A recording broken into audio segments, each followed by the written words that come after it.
গুড় কিন্তু বাংলাদেশের একটি ঐতিহ্যবাহী খাবারের ভিতরে অন্যতম। আর এটা কিন্তু সাধারণত খেজুর গাছের রস দিয়ে তৈরি করা হয়। খেজুর গাছের এই পাতাগুলা এত সুন্দরভাবে ছড়িয়ে আছে।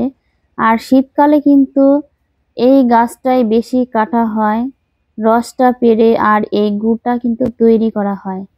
আর শীতকালে এই খেজুরের রস বা গুড় দিয়ে কিন্তু আমরা ভিজাইনা পিঠা যেটা বলে বা চিতই পিঠা গ্রাম অঞ্চলের ভাষায়, এটা কিন্তু সবাই বানিয়ে খেয়ে থাকে।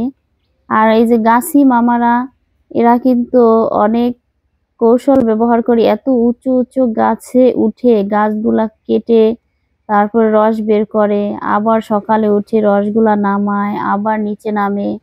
আসলে গ্রাম বাংলার এই ঐতিহ্যটা মানে অন্যরকম একটা সৌন্দর্য ফুটিয়ে তোলে। আসলে দেখলে মনটা খুবই ভরে যায়। আর সকালবেলা কিন্তু আমরা ছোটবেলায় একটা কাজ করতাম, গ্রামে যারা সাধারণত জন্ম বা বসবাস করে তারা কিন্তু এই শীতের সকালে এই রস দিয়ে আর মুড়ি দিয়ে খাইতো গ্লাস ভরে। এটা কিন্তু খুবই সুন্দর একটি খাবারের ভিতরে।